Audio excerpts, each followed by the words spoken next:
आज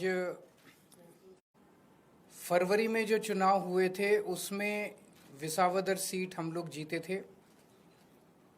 उसके बाद हमारे जो एमएलए थे वो बीजेपी में चले गए, जिसकी वजह से ये उपचुनाव हुआ। उस वक्त विसावदर की सीट पे, गुजरात की और पंजाब की लोकसभा वेस्ट की सीट पे जितने मार्जिन से हम लोग ये दोनों सीटें जीते थे 2022 में, आज उससे डबल मार्जिन से, लगभग डबल मार्जिन से ये दोनों सीटें हम लोग जीते हैं। ये एक बहुत बड़ा संकेत इस बात का है कि पंजाब में हमारी सरकार है। इसका मतलब पंजाब के अंदर लोग हमारी सरकार के काम से बहुत खुश हैं। पंजाब में उस टाइम 117 में से 92 सीट आई थी। कहा गया था कि एक आंधी थी आम आदमी पार्टी की।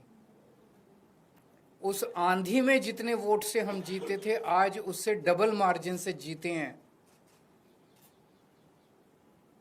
कई लोग ये कह रहे हैं कि ये सेमीफाइनल है 2027 का।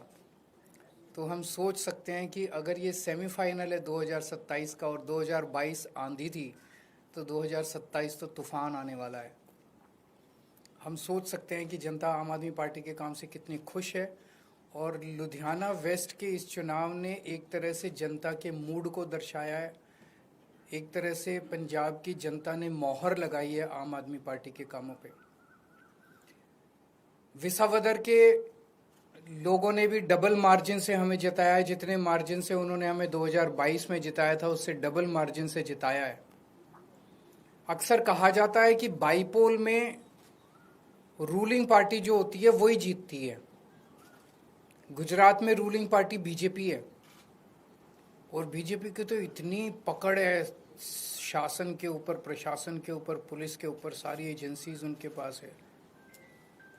और जिस तरह से साम दाम दंड भेद सारे तिगड़म लगा के बीजेपी चुनाव लड़ती है, उनसे गुजरात के अंदर चुनाव लड़के जीत पाना तो बहुत मुश्किल है। तो अगर डबल मार्जिन से लोगों ने ये वोट दिया हमें, तो ये दिखाता है कि गुजरात के लोग अब 30 साल के बीजेपी के कुशासन से कितने ज़्यादा त्रस्त हो चुके हैं। और अब जनता अपनी आवाज़ उठाने वाली है।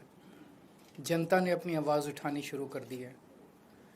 और ये दिखाता है कि आम आदमी पार्टी की पॉलिसीज़ के ऊपर और आम आदमी पार्टी ने जो पंजाब और दिल्ली में काम किए उसके ऊपर गुजरात की जनता ने भरोसा दिखाया है। आम आदमी पार्टी पे भरोसा दिखाया, आम आदमी पार्टी की लीडरशिप पे भरोसा दिखाया है। तो गुजरात में अब बीजेपी के से तंग आ चुके हैं और आम आदमी पार्टी लोगों के लिए एक उम्मीद है। 2022 के चुनाव में कांग्रेस को 17 सीट मिली थी गुजरात में, आम आदमी पार्टी को 5 सीट मिली थी। पिछले 3 साल में कांग्रेस के 5 एमएलए छोड़ के चले गए बीजेपी में।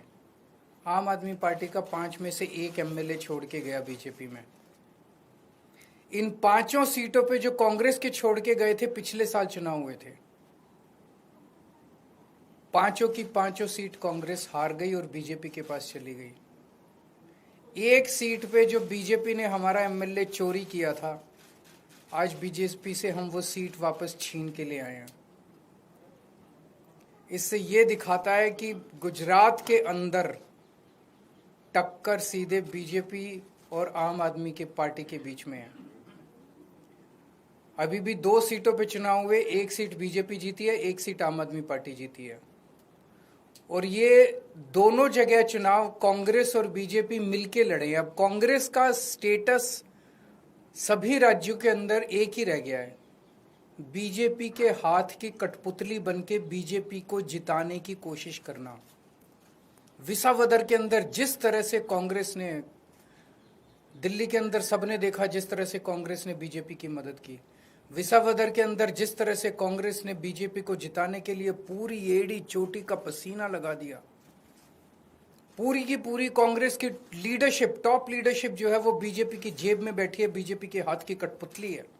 एक कांग्रेस का आम कार्यकर्ता बीजेपी को हराना चाहता है, एक कांग्रेस का लोकल लीडर अब बीजेपी को हराना चाहता है, लेकिन कांग्रेस की टॉप लीडरशिप वो देखता है कि वो सारी की सारी बीजेपी की गोद में बैठी है, बीजेपी की हाथ की कठपुतली है, बीजेपी की जेब में है। तो आज मैं इस मंच के माध्यम से कांग्रेस के आम कार्यकर्ताओं को भी कहना चाहता हूं कि कांग्रेस से उम्मीद मत करना कि वो कभी भी बीजेपी को हराएगी। उनकी बहुत कोजी रिलेशनशिप है टॉप पे। केवल और केवल आम आदमी पार्टी पूरे तन मन धन से इस देश को और राज्यों को बीजेपी से बचाने की कोशिश कर रही है। जो अच्छे कार्यकर्ता है कांग्रेस के वो सब छोड़ के आम आदमी पार्टी में आ जाओ। अगर आपका कोई एक दो क्वेश्चंस हैं तो एक सीट खाली, क्योंकि आपके लुधियाना वेस्ट से जो चुनाव लड़े वो राज्यसभा से गए थे, फिर सवाल खड़े हो रहे थे, लंबे समय से चर्चा थी कि राज्यसभा तक कौन जाएगा, आपके नाम की चर्चा चली। चुनाव में विपक्ष ने ये सवाल किया था। राज्यसभा से कौन जाएगा ये पॉलिटिकल अफेयर्स कमेटी तय करेगी हमारी, लेकिन मैं नहीं जा रहा, केजरीवाल नहीं जा रहा। आपने तो मेरे को कई बार भेज दिया अभी तक।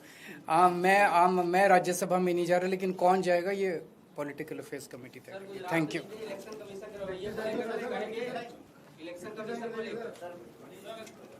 उसके बावजूद जीते